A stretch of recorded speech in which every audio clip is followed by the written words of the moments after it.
ప్రార్థన చేసుకున్నాం. ఫస్ట్ పరిశుద్ధుడ విమోచకుడానికి పరిశుద్ధ నామం బట్టి వందనాలు చెల్లించుకుంటున్నాను తండ్రి. ప్రభా రాత్రంతా మాకు మంచి నిద్రనిచ్చావు, కలవరాన్ని ఆందోళన దూరపరిచావు ప్రభా. నిజమే, దుష్ట శక్తులకి నీ నీ శక్తికి చాలా తేడా ఉంటుంది ప్రభా. నా దేవా, నీ ఎదుట ఏ దుష్ట శక్తి నిలవలేదు. దయగలిగిన ప్రేమగల దేవుడు, ప్రతి దుష్ట శక్తుల నుండి, ప్రతి దుర్మార్గం నుండి, ఈ లోక మాలిన్యం నుండి ప్రభావంలో కాపాడి నడిపించుకుంటూ నీ రెక్కల చాటున భద్రపరుచుకుంటూ వస్తున్నందుకు వందనాలు. దయగలిగిన నీ వాక్యం అనే వెలుగులో నడుచుతుండగా మమ్మల్ని నీ స్వరం వినిపించని సన్నిధి ఉంచమని యేసు నామములో స్తుతించి ప్రార్థించి వేడుకుంటున్నాను తండ్రి. నిర్గమకాండము 9వ అధ్యాయం. తర్వాత యెహోవా మోషేతో ఇట్లనెను, నీవు ఫరో యుద్ధకు వెళ్ళి నన్ను సేవించుటకు నా ప్రజలను పోనిమ్ము. నీవు వారిని పోనివ్వనల్లక ఇంకను వారిని నిర్బంధించి ఎడల ఇదిగో యెహోవా బహుబలము పొలంలో ఉన్న నీ పశువుల మీదకి, నీ గుర్రముల మీదకి, నీ గాడిదల మీదకి, నీ ఒంటెల మీదకి, నీ ఎద్దుల మీదకి, గొర్రెల మీదకి వచ్చిన మిక్కిలి బాధాకరమైన తెగులు కలుగును. అయితే యెహోవా ఇశ్రాయేలు పశువులను ఐగుప్తు పశువులను వేరుపరచును. ఇశ్రాయేలున్న వాటన్నిటిలో ఒకటైనను చావదని హెబ్రీయుల దేవుడగు యెహోవా సెలవిచ్చుచున్నాడని అతనితో చెప్పమనెను. మరియు యెహోవా కాలము నిర్ణయించి, రేపు యెహోవా ఈ దేశంలో నీ కార్యము జరిగించినను మరునాడు యెహోవా నీ కార్యము చేయగా ఫిలిష్తీయుల పశువులన్నీ చచ్చును, కానీ ఇశ్రాయేలు పశువులలో ఒకటి చావలేదు. ఫరో ఆ సంగతి తెలుసుకొని పంపినప్పుడు ఇశ్రాయేలు పశువులలో ఒకటి అప్పటి ఫరో హృదయం కఠినమైనందున జనులను పంపకపోయింది. 8. కాగా యెహోవా మీరును మీ పిడికిళ్ళు నిండా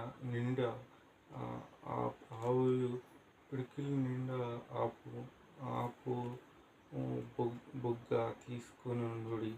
మోషే ఫరోతోని కనుల ఎదుట ఆకాశం వైపు దానిని చల్లవలెను. అప్పుడు అది ఐగుప్తు దేశమంతటా సన్నపు ధూళి అయి ఐగుప్తు దేశమంతటా మనుషుల మీదను జంతువుల మీదను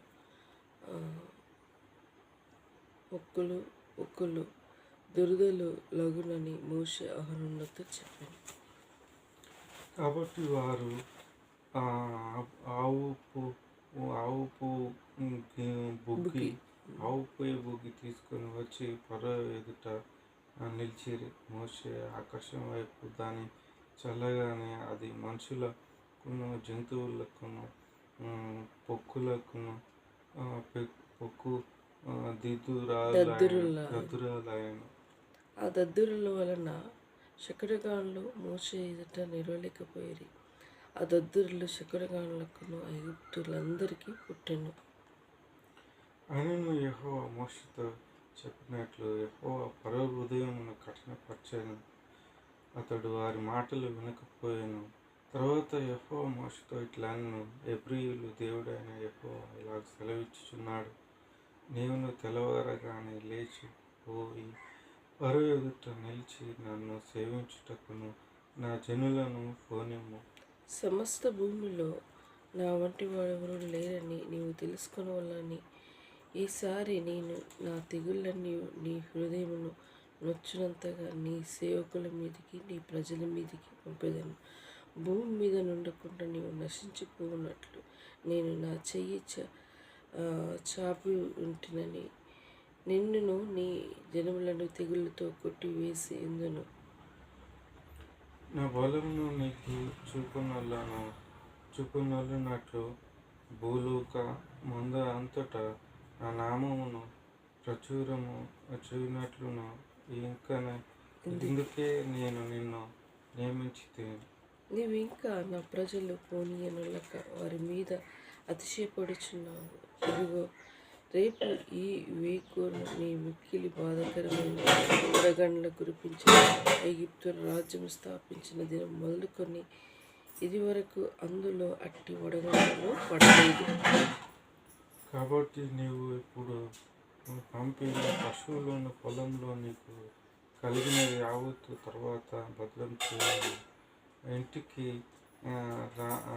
రప్పింపబడక పొలంలోనూ ఉండును ప్రతి మనుషుల మీదను జంతువుల మీదను వడగండ్లు కురియును. అప్పుడు నీ చచ్చినని చెప్పువాలి. ఫరో సేవకులలో యెహోవా మాటకు భయపడిన వారు తన సేవకులను తన పశువులను ఇండ్లలోనికి త్వరగా రప్పించెను. అయితే యెహోవా మాట లక్ష్యపెట్టిన వాడు తన పనివారిని తన పశువులను పొలంలో ఉండవచ్చాను. యెహోవా నీ చెయ్యి ఆకాశం వైపు చూచుటకు ఐగుప్తు దేశమందు మనుషుల మీదను జంతువుల మీదను పొలము కూరలన్నిటి మీదను వడగండ్లు ఐగుప్తు దేశమంతటా పడునని మోషేతో చెప్పాను.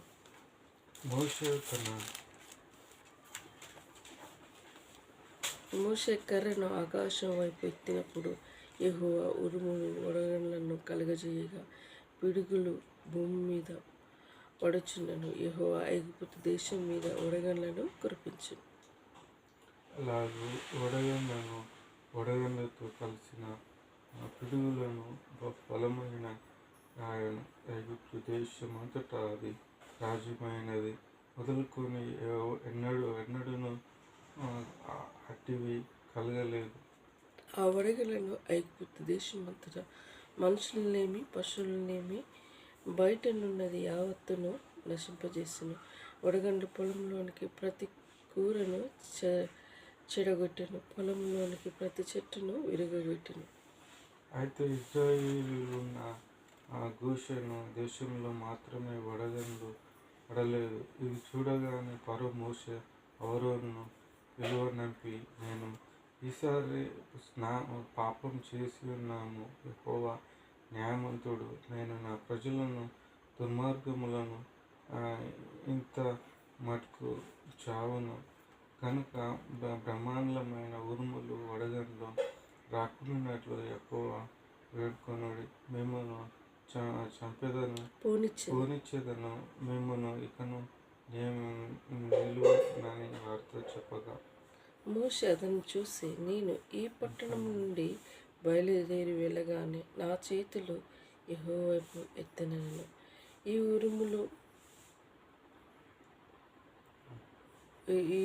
ఉరుములు ఆపును, ఈ వడగండ్లను ఇక మీదట పడవు. అందువలన భూమి యెహోవాదని నీకు తెలియబడును. ఆయనను నీవు నీ సేవకులను ఇకను దేవుడైన యెహోవా నాకును భయపడుడు అని నాకు తెలియజేయునదనెను. అప్పుడు జేనుప చెట్లు పువ్వులను పూసెను, యాకులు చేలు వెన్నులు వేసినవి గనుక యావల చేయులు చెదరగొట్టబడెను. కానీ గోధుమలు మిరప మొక్కలను ఎగదునందున అవి చెరగొట్టబడలేదు. మోషే ఫరోను విడిచి పట్టణం నుండి బయలు వెళ్ళి యెహోవా వైపు తన చేతులు ఎత్తినప్పుడు ఆ ఉరుములను వడగండ్లను నిలిచిపోయిన వర్షం భూమి మీద కురియుట చూసెను.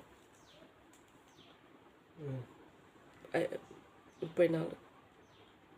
అయితే ఫరో వర్షమును వడగండ్లను ఉరుములను నిలిచిపోవుట చూచి అతడును అతని సేవకులను ఇంకా పాపం చేయుచు తన హృదయములను కఠినపరుచుకున్నది. యెహోవా మోషే ద్వారా పలికినట్లు ఫరో హృదయమును కఠినమాయను. అతడు ఇజ్రాయేలును పోనివ్వకపోయాను. చూసాను. ఫస్ట్ రోజేమో ఏ సూచన కార్య చేశాడు, కర్రను పామును చేశాడు, మరి నీళ్ళని రక్తమయం చేశాడు. అయినను పరో హృదయం కఠినం చేసుకున్నాడు. ఇక రెండో రోజు మరి దేవునికి కోపం వచ్చింది. మరి దేవునికి కోపం వస్తుంది, ప్రజలని నువ్వు వెళ్ళనీయలేవు.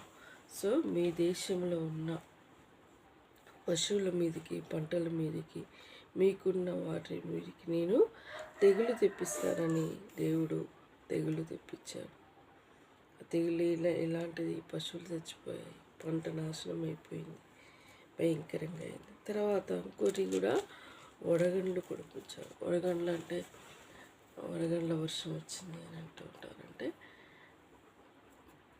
రాళ్ళ వర్షం, బాగా రాళ్ళ వర్షము వచ్చింది, పంట అంతా నష్టమైపోయింది, ఇంకా ఉరుములతో కూడినది.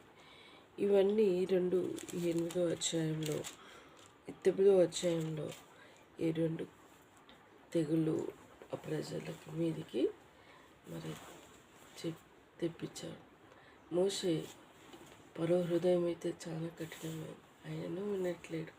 చూసావా, ఈ తెగులు వచ్చింది, నువ్వు ఇంకా కఠినం చేసుకుంటున్నావు, ఇంకా నష్టం జరుగుతుంది అంటే పరో పాపం చేసుకుంటా ప్రజలని అలానే ఉంచారు. కానీ ప్రజలని విడిపించలేదు, పంపించలేదు. మరి తన హృదయం ఇంకా కఠినం చేసుకుంటూ వచ్చింది. మరి నాకు నైట్ ఒక కల పడ్డది. నిన్న మనము ప్రార్థన చేసుకునే సమయం దొంగిల్లబడింది. అక్కడ నిద్ర ఎప్పుడు వచ్చిందో తెలియదు, కానీ ఒక కల పడ్డది.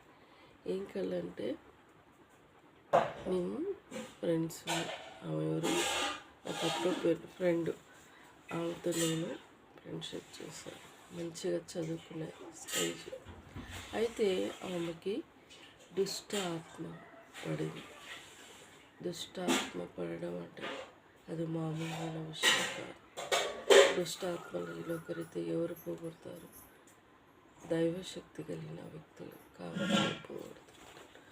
అయితే ఆ దుష్టాత్మ ఆమె మీదకి వచ్చినప్పుడు ఇతరులని ఏమీ అనకపోయేది.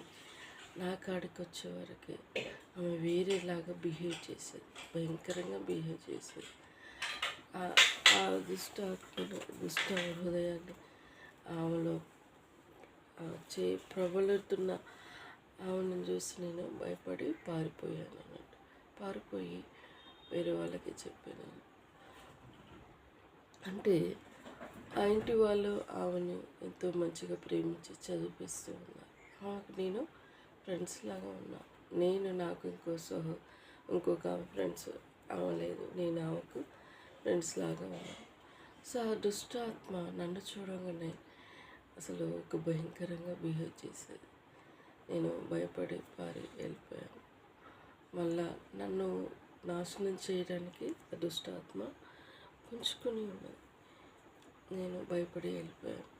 తిరిగి మళ్ళా ఆ ఇంటి వాళ్ళు కూడా ఆమెను చూసి భయపడుతూ ఉన్నారు. కానీ జీవంగల దేవుణ్ణి, నేను దేవుని నమ్ముకున్న బిడ్డను కాబట్టి ఇంకా నన్ను ఎక్కువ భయపడిపిస్తుంది. అది నన్ను ఏం చేయలేదు, కానీ భయపడిపిస్తూ ఉంది. ఇంకేం జరుగుతుందో అని కళ చూస్తూ ఉన్నా. ఆ ఇంట్లో ఏం చేశారు? మనం చదువుకున్న బైబిల్లో వాక్యం చదివినదైతే ఏవైనా దుష్ట శక్తులను వెళ్ళగొట్టడానికి ఏం చేస్తూ ఉంటారు? మాంత్రికులను కానీ శకునగాలను కానీ పిలిపించి ఏంటియో చేస్తూ ఉంటారు.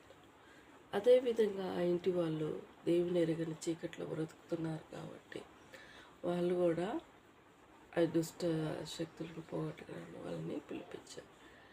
దైవశక్తి దుష్ట ఆత్మలకు మరి ఏ విధంగా చేయలేదు. నేను దేవుని నమ్ముకున్న బిడ్డని, మరి అది దుష్ట శక్తులు మరి నన్ను చూస్తే కామ్గా ఉండాలి కదా, ఉండలేదు. ఎందుకంటే నన్ను బెదిరించింది, నన్ను భయపడిపించి నేను పారిపోయాను. మరి దుష్ట ఆత్మలను ఎలగొట్టడానికి వాళ్ళు ఈ లోకరీతిగా శకునగాళ్ళని, మాంత్రికులను తీసుకొచ్చి కట్టుదిట్టము చేస్తూ ఉన్నారు. నాకు మళ్ళీ ఏమిటి మెలకు వచ్చింది. కొంచెంసేపు కలవరం అనిపించింది. మన ఇంట్లోనే జరిగింది, మనం ఏదో రియల్గా జరిగిందని నేను కొంచెం కంగారు పడ్డాను. మన ఇంట్లో కూడా గత 10 సంవత్సరాల ముందు మన ఇంట్లో దుష్ట శక్తులు ప్రయోగించబడినాయి. దుష్ట శక్తులు దేవుని కాడ ఉండడానికి వీలు చేయలేదు.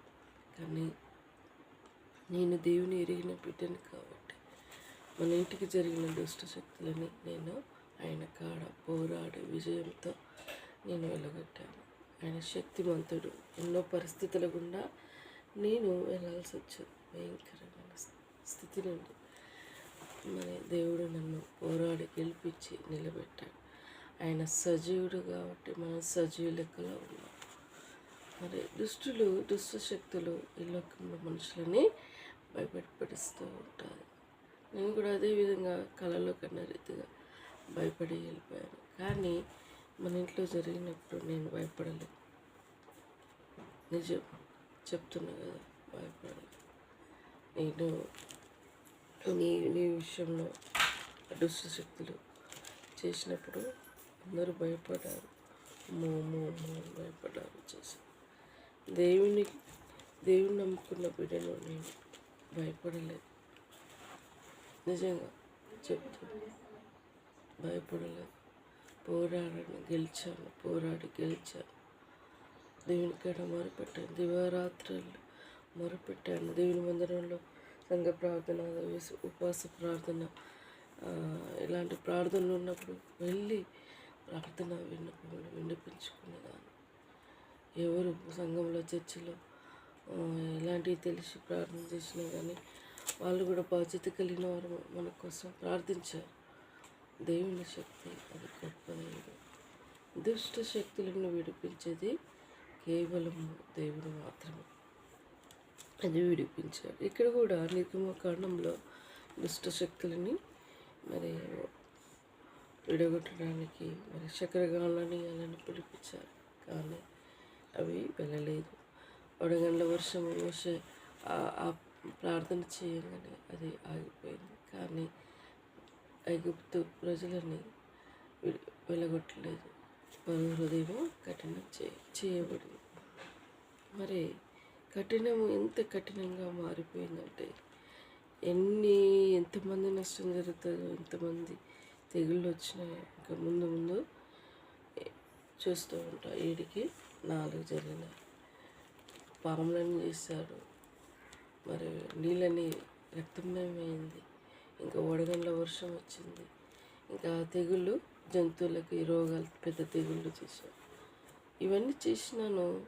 పరో హృదయం మార్చబడలేదు. నిజమే, దేవుడై ఉన్నట్టు పంపిస్తాను ప్రజలన్నీ పంపించలేదు. తన హృదయం ఇంకా కఠినం చేసుకున్నాడు.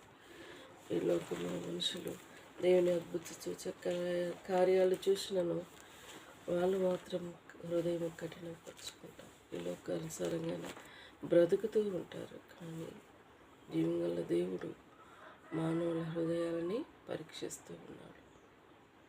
ఇప్పుడు కళ్ళ ఎదుటనే ఒక సూచన క్రియ జరిగి, ఇప్పుడు చిన్న విషయం, ఫస్ట్ కర్ర ఆడేయగానే పాము అయింది. తిరిగి మోసి అది పట్టుకోగానే కర్ర అయింది. ఆశ్చర్యపోవాలి కదా, నిజంగా దేవుడు పంపించాడు కదా. కానీ నమ్మలేదు. పరో హృదయం కఠినం చేసుకున్నాడు. ఈ రోజులలో అలాగే ఉన్నారు. అద్భుతాలు, ఆశ్చర్యకార్యాలు ఎన్నో చూస్తూ ఉన్నారు. కానీ మనుషులు కఠినహత్ములుగా హృదయంలో పాప స్వభావంతో నిండి ఉన్నారు. ఇప్పుడు టీవీలలో, ఇట్లా యూట్యూబ్లలో దేవుడు చేసే కార్యాలు వింటూ ఉన్నారు, చూస్తూ ఉన్నారు. కానీ వారి పాపరోత జీవితాలతోనే వాళ్ళు అలానే బ్రతుకుతూ ఉన్నారు. సర్లే, వారి తీర్పు వారి దేవుడు అప్పచెప్తాడు. మనం జీవంగల దేవుని సేవించామంటే అది గొప్పవాడు. దేవుడి మాటలు దీవించి ఆశ్రయించుగాక. ప్రార్థించుకో. పరిశుద్ధుడా, విమోచకుడా, నీ పరిశుద్ధమైన నామాన్ని రొట్టెందునాలు. ఉదయకాలంలో ప్రభా, నీ నామంలో శక్తి ఉన్నది ప్రభా. పరో హృదయం ఎన్ని అద్భుత కార్యములు తన ఎదుట చేసినను దేవా తన హృదయం కఠినం చేసుకుని ప్రజలను పోనీయకుండా చేశాడు. దయగలనైనా నీ దయను బట్టి స్తుతిస్తున్నాను. ఈ లోకంలో మనుషులు కూడా అలానే ఉన్నారు. ఈ లోకంలో అద్భుతాలు ఆశ్చర్యకార్యములు ప్రజలు ఎదుట చూస్తూ ఉన్నారు, కానీ వారు అలాంటి చీకటి బ్రతుకులో బ్రతుకుతూ నిత్య నరకానికి వెళ్ళడానికి సిద్ధంగా ఉన్నారు. నా యేసయ్య, వారికంటే మేము గొప్పవారమని కాదు, కేవలం నువ్వు ఉచితమైన కృప చేత నమ్మి విశ్వసించటకు మాకు ఇచ్చిన భాగ్యాన్ని బట్టి వందనాలు. ప్రభా, ప్రార్థించుకుంటున్నాను. నా రక్షణలను రక్షించండి, కాపాడండి. భయంకరమైన చీకట్లో బ్రతుకుతున్న కుటుంబాలని రక్షించమని ప్రార్థిస్తున్నాను. వారి మనోనేత్రాలు వెలిగించమని కోరుకుంటున్నాను. విధమా కుటుంబాన్ని, నాగరాజు కుటుంబాన్ని రక్షించండి. నమ్ముకునే భాగ్యాన్ని దయచేయి తండ్రి. దయగలనైనా ఇక ప్రార్థిస్తున్నాను. రతపిన్ని కుటుంబాన్ని, నా దేవ ఇంద్రపిన్ని కుటుంబాన్ని, ఇలా ఒక కుటుంబంలో దేవుని ఎరగని ప్రజలుగా ఉన్నారు. నాగమణి, చిన్నన్న, మేము అన్నపిన్ని కుటుంబం రక్షింపబడినాం ప్రభా. నేను ఎరిగి ఉన్నాం ప్రభా. సంపూర్ణంగా నా కుటుంబం, లక్క జిల్లాల కుటుంబాన్ని రక్షణలో నేర్చుటకు నేను నమ్ముకునే భాగ్యాన్ని దయచేయండి. వారి మనోనేత్రాలు వెలిగించండి. నల్గొండ ప్రాంతంలో ఆయా మా రక్షములందరూ నేను తెలుసుకునే కృపను దయచేయండి. నాన్న వాళ్ళ రక్షములు కూడా ఉన్నారు. సంపూర్ణంగా నేను తెలుసుకునే కృపను, రక్షణలోనికి నడిచే భాగ్యాన్ని దయచేయండి. నమ్మకార్థులుగా, క్రైస్తవులుగా ఉండకుండా, శక్తిని గ్రహించలేని వారుగా ఉండకుండా, ఈ శక్తిమంతుడు లోకంలో ఉన్నవాని కంటే గొప్ప దేవుడని నమ్మి విశ్వసించే కృపను దయచేయండి. నా ప్రభా, నా కుటుంబంలో జరుగుతున్న ప్రతి దుర్మార్గంలో దుస్థితులను సంపూర్ణంగా విడుదల దయచేయండి. ప్రభా, ఇంటి ద్వారా వచ్చే మహిమ దుష్టుడు దొంగిలించి కంచివేయమని ప్రార్థిస్తున్నాను.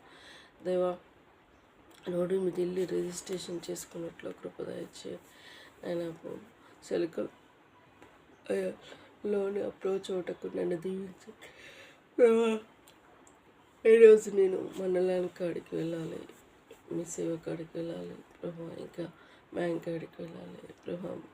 నా బ్యాంకు అకౌంట్ మరి ఎలాంటి మనీ కట్ కాకుండా సేవ్గా ఉంటే ప్రభా, నన్ను అక్కడికి నడిపించండి. అది ఓపెన్ అయి ఉంటుంది. లేకపోతే తిరిగి నల్గొండకి వెళ్ళి మరి ఏమై కట్టుట్లో కృప దయచండి ప్రభా. నీ మేలు కోరుటకు నాకు దీవించండి. ఆనాడు చేసిన దేవుడు ఈనాడు కూడా నీ అద్భుతమైన కార్యం చేస్తావు. నమ్మదైన దేవాన్ని, నమ్మకత్వాన్ని రుజువుపరచుకొని నీ నామని ఘనత తెచ్చుకొని ప్రార్థిస్తున్నాను. వాళ్ళలోనికి అప్రోచ్ అవటకు నైనా మరి పంచాయతీ లెటర్, పర్మిషన్ లెటర్ ప్రభా మరి సార్ని అడిగి తెలుసుకుంటకు అదే విషయంలో నీ చిత్తం బయలుపరిచి సహాయపడండి ప్రభా. మరి రుణ సర్టిఫికేట్ అది పొందడానికి అదే విషయంలో సహాయపడండి ప్రభా. మరి ఉద్యమ ఆధారు ప్రభా, మరి లైసెన్స్ ఈ రెండు తీసుకుంటకు ఈరోజు నన్ను బలపరచండి. నా అక్కరలని విషయంలో తెచ్చండి. ప్రాజెక్ట్ రిపోర్ట్ విషయంలో కూడా సహాయపడండి ప్రభా. బ్యాంకులో స్పందించి సైట్ ఓపెన్ అది లోను అప్రోచ్ అవటకు నన్ను దీవించండి ప్రభా. అప్లై చేసుకునే కృపను ఈ నెలలో నన్ను సక్సెస్ అవటకు నన్ను దీవించండి. నన్ను నీ దీవెనలు కోరుకుంటు, నీ సహాయం కోరుకుంటు. గత నెలల నుంచి లోనికి నేను ట్రై చేస్తున్నాను. నా యేసయ్య, నన్ను నీ సహాయం లేనిదే నాకు ఏది జరగదు. సహాయపడి నేను ఆమెను ఘనత తెచ్చుకో, ఇంట్లో స్థుతి కలిగి ఉంటకు, నా అక్కరలు తీర్చబడటకు నాకు సహాయపడి నేను ఆమెను ఘనత తెచ్చుకొని ప్రార్థిస్తున్నాను. జాబ్ విషయంలో మార్గం సరళపరచండి. నిరంజ విషయంలో ముఖ్యంగా చంచలత్వంగా కలిగి ఉంటుంది. బిడ్డకి మార్గం సరళపరచండి. ఏ విధంగా బిడ్డ జీవితంలో నువ్వే సహాయపడతావు. మార్గం సరళపరచండి. శత్రు సాతాను కుతంత్రాలు అయిపరచండి. బిడ్డను నిలబెట్టండి. విశ్వాసం కలిగి జీవించే కుమార్తెగా బలపరచండి. బిడ్డల భవిష్యత్తును త్రుటిలుగుండా కాపాడండి. బిడ్డలు మంచి లైఫ్ సెటిల్ అవుటకు మార్గం సరళపరచండి. జాబ్లో సెటిల్ అవుటకు ప్రియబిడ్డలను దీవించండి. నిరంజక 2 లిస్టులో ప్రియబిడ్డకి వెళ్ళొచ్చుటకు కృప దయచేయండి. దయగలైనా మేము కూడా 2 ఇల్లు కట్టుకునే భాగ్యాన్ని దయచేయండి.